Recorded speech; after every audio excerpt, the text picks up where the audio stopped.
You know what finally made me rethink half the products sitting on my shop shelves?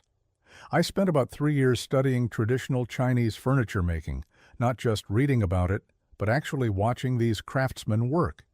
And the first thing that hit me wasn't what they were doing, it was what was missing.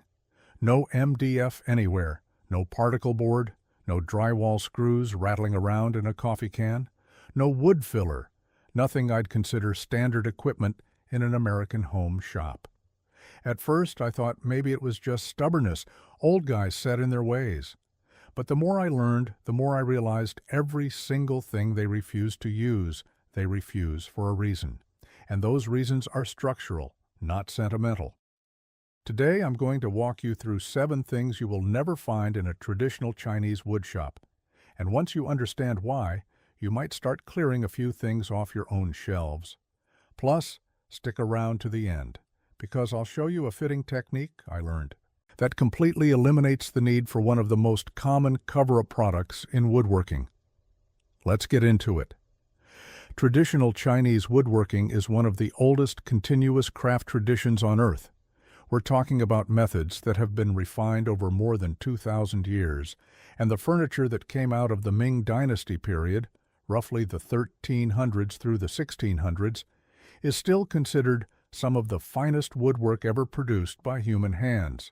And what makes this worth studying isn't just the beauty of it, it's the engineering. Here's what you need to understand about the Chinese approach. Their entire system is built around one idea. The wood is the structure. That's it. Nothing else should be doing the structural work. Not screws, not glue, not filler, not engineered sheet goods. The joinery holds the piece together, and the wood itself provides the strength, the beauty, and the longevity. They have a phrase that roughly translates to, "Let the wood speak." And what that really means in practice is that everything in the shop either serves the wood or it gets thrown out. These craftsmen work primarily with dense hardwoods. Chinese elm, which they call yumu, is one of the most common. Huanghuali, a type of rosewood with an incredibly tight grain, was the prized timber of Ming Dynasty furniture. Camphor wood shows up in chests and storage pieces because of its natural insect resistance. And zeton, a dense purplish hardwood, was reserved for imperial furniture. Every one of these species is chosen for specific structural properties, not just appearance. When your entire system depends on the wood doing the work, you get very particular about what you allow in the shop, so let me show you what they won't allow, starting with the one that surprised me the most. The first thing you will never find in a traditional Chinese wood shop is MDF, medium density fiberboard. And I'll be honest, this one stung a little because I've used plenty of MDF over the years. It's flat, it's cheap, it's easy to work. But here's the problem. Chinese craftsmen identified centuries before MDF even existed. Any material that cannot hold a joint on its own has no place in serious furniture. MDF is essentially sawdust and resin pressed into a sheet. It has no grain structure, no long fibers running in any direction. That means it has almost zero resistance to splitting along a fastener line. You can't cut a mortise into MDF and expect it to hold under stress. You can't shape a tenon from it. It swells when it contacts moisture, and once it swells, it never fully recovers. Traditional Chinese craftsmen build furniture that is meant to last generations. Some Ming Dynasty pieces are still in daily use after 600 years. MDF wouldn't survive 6 years under the same conditions. They see it as a material that pretends to be wood, but has none of wood's structural integrity. The second thing you'll never see is particle board. And you might think this is the same argument as MDF, but it's actually worse in their eyes. Particle board is even coarser in its composition, larger chips and flakes bonded with adhesive. Where MDF at least has a smooth surface you can paint, particle board can't even offer that. It's weaker at the edges, it sags under sustained load, and it delaminates over time, especially in any environment with humidity changes. I watched a Chinese furniture maker pick up a piece of particle board once, snap it over his knee with almost no effort, and then pick up a piece of Chinese elm the same thickness. He pressed it against his bench and leaned his full body weight on it. Nothing. Not even a flex. His point was simple. If a child can break it, why would you build a family's table from it? Traditional Chinese furniture relies on precise joinery cut into solid timber, dado joints through tenons, mitered bridle joints. Every one of these requires the wood to resist shearing forces along the joint line. Particle board simply cannot do that. It crumbles where it needs to hold. The third item you'll never find is drywall screws.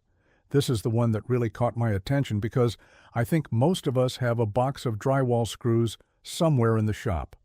We reach for them without thinking. But in a traditional Chinese workshop, metal fasteners of any kind are viewed with deep suspicion, and drywall screws in particular are considered one of the worst things you can drive into good wood. Here's why. Drywall screws are made from brittle hardened steel.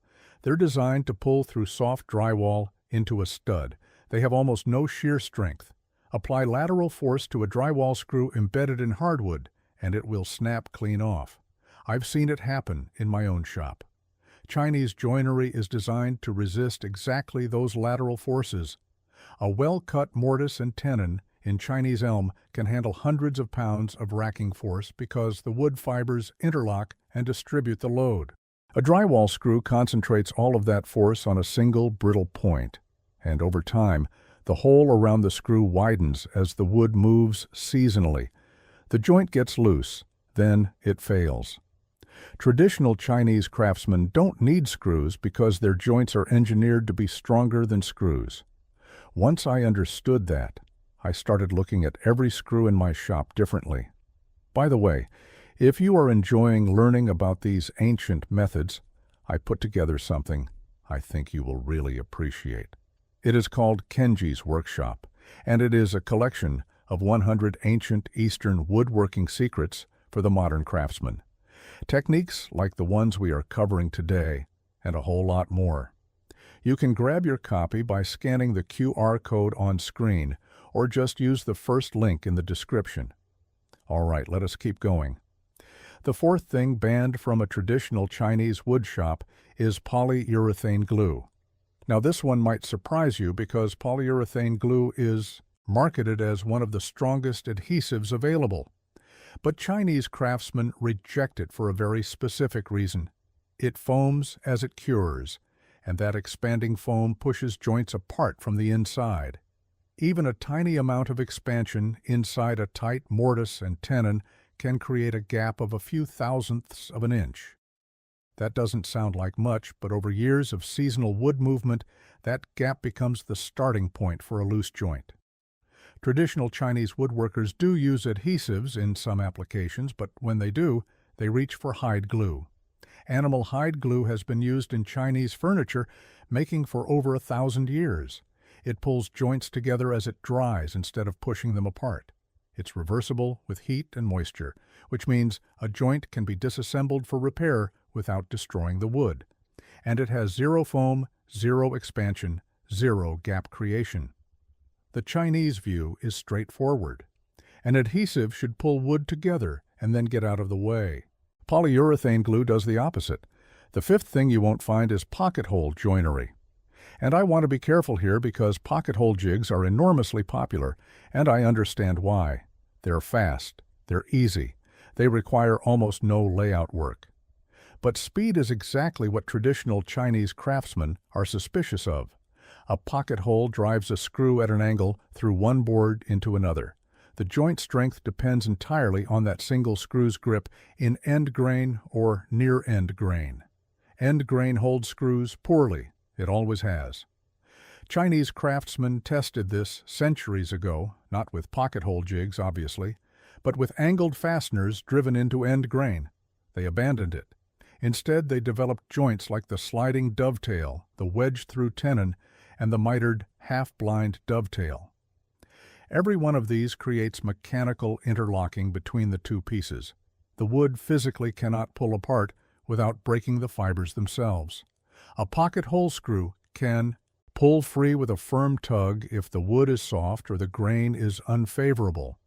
I built a small cabinet using pocket holes about 10 years ago. It wobbles now. I built another one using simple mortise and tenon joints in white oak around the same time. It's rock solid. That told me everything I needed to know. The sixth item you will never find is wood filler or putty. This is the one that really changed my thinking. Most of us reach for wood filler without a second thought. Gap in a joint? Fill it. Chip in the surface? Putty it? Nail hole? Dab of filler and sand it smooth. In a traditional Chinese shop, wood filler is seen as evidence of failure. If you need filler, the joint was not cut correctly. The solution is not to cover the mistake. The solution is to recut the joint.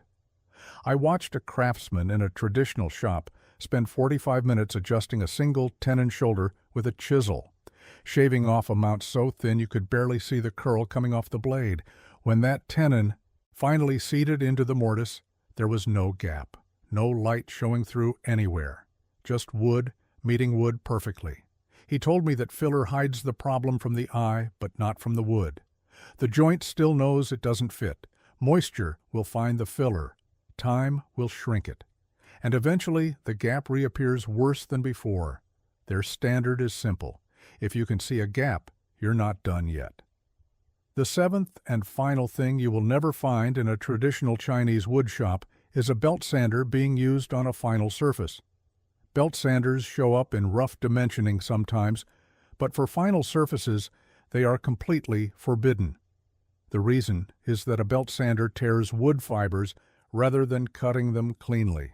Under a finish, those torn fibers stand up and create a fuzzy, cloudy appearance.